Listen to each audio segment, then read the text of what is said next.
Hello everybody, welcome back to the channel. I have an amazing video for you guys today. We are going to be talking about how the housing market today in the United States is in peril.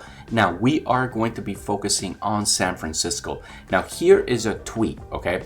This is from the San Francisco Chronicle, and the tweet says, "It takes a full-time income of more than $61 an hour to comfortably afford the rent for a two-bedroom apartment in the San Francisco metro area.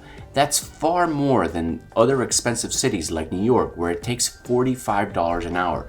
Now, if we go over to our calculator and we say $61 an hour times 40 hours a week equals 2,240. So that's per week times 56 weeks out of the year.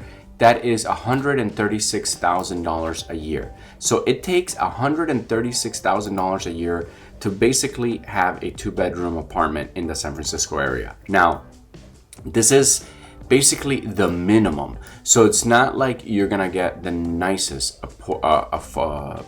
two-bedroom in the area. That's just what you need. So if you want the nice stuff, you're probably gonna have to make a lot more because, the nice apartments in the nice areas obviously rent for a lot more. But that's insane, right? That is insane. So check out now, let's jump into this article because this is coming from KRON4.com, and it says Bay Area housing market drop off is one of the biggest in the US. So it says right here, San Francisco saw the fourth highest decrease in housing transactions in the market across the US, with a 29.1 drop in sales between June 2021 and June 2022. The city that took the top of the list, Miami, Florida, with 35% drop in transactions. So, and then San Diego, followed by San Diego with 31. But check this out. If we jump into the Redfin weekly housing data and we go down to San Francisco, where are you? San Francisco's right here. Okay, something is happening. Check this out. When we look at the new listings, okay, so I'm gonna go ahead and turn off 2021 and 2022.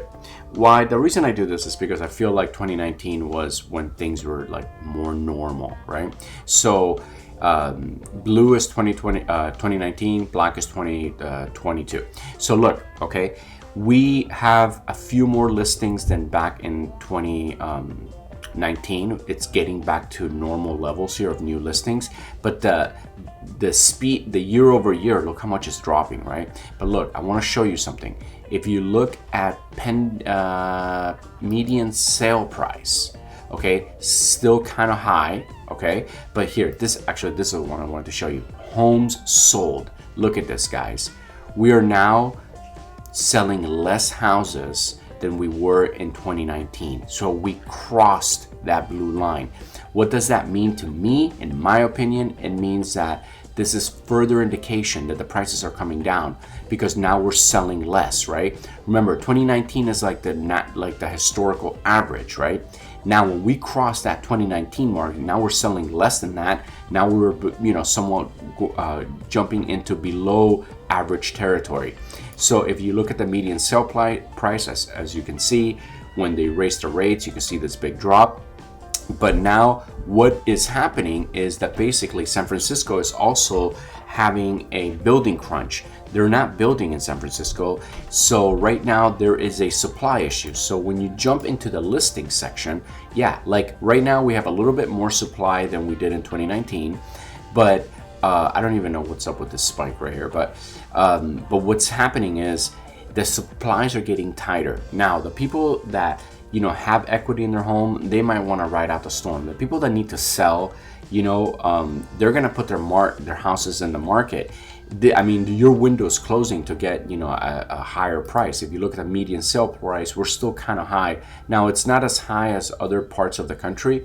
If you looked at 2019, the median at this time was 1.4 million, and now it's 1.5 million. So the jump, 100,000 is definitely not as much as we've seen jumps in like Boise and things like that. But again, it's because very few people could afford 1.4 million. And if you could afford 1.4 million, what's an extra 100,000, right? So this is somewhat like, I feel like this is Now, you know, the prices in San Francisco are always going to stay high, unfortunately, because it is so darn desirable. I mean, everybody wants to be there, and there's a lot of great jobs. Now, you know, I always wonder, how could the city technically sustain itself, right? When you think about, like, there are people, what's happening is that the people that work in the city, unfortunately, a lot of them can't afford the city.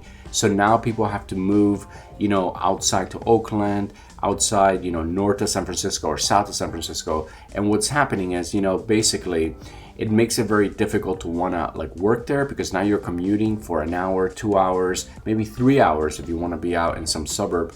And that makes it hard. Imagine having to drive into a city for 2 hours, right?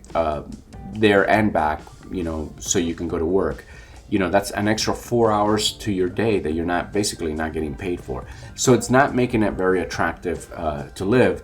But I don't necessarily see how it could ever go down. I mean, if prices in San Francisco start really to crash, let's just say that the median house price goes down to $1 million, everybody around the world will be jumping in trying to buy an apartment there, right? Because that city, it attracts that type of buyers. It's an international buyer. It's someone with disposable cash that would say, yeah, hey, prices dropped pretty low. I don't mind having an apartment in the Windies in San Francisco. It's beautiful there, right? So that's kind of how I see it. I definitely don't think that the San Francisco market is going to drop too much just because of that.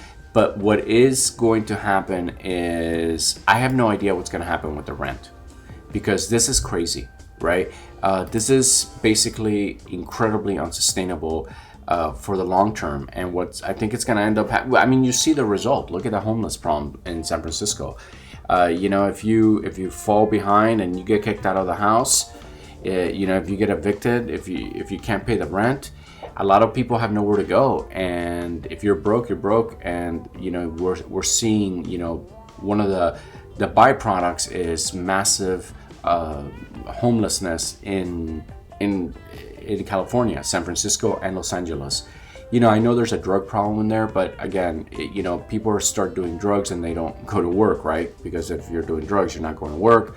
And what ends up happening is you lose your job, you lose your money, and then you continue to do the drugs out on the street, and then it creates bigger problems. So I don't know what's going to happen with San Francisco. I love San Francisco. It's a great place. If you've never been there, I strongly suggest you visit.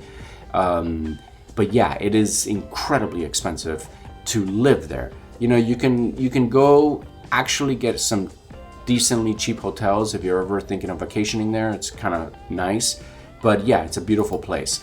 Now, I want to just jump in and I want to say that I want to thank everybody for, you know, really supporting my channel. I just started it and I've been getting a lot of views, and it's super cool, and I totally appreciate it. You know, if you guys want me to talk about specific topics, please just comment down below. I would love to be, you know, be more in touch with the community, and I want to do stuff that you guys like. I'm doing these videos for you guys. So please just jump in and let's have a big conversation. Again, thank you guys so much for watching my channel, and I really appreciate it. It's super cool, and I'm having so much fun doing it. Now, if you guys like my videos, don't forget to smash that subscribe button and go ahead and like and leave a comment. Thank you guys so much for watching. I love you guys, and I'll see you on the next video.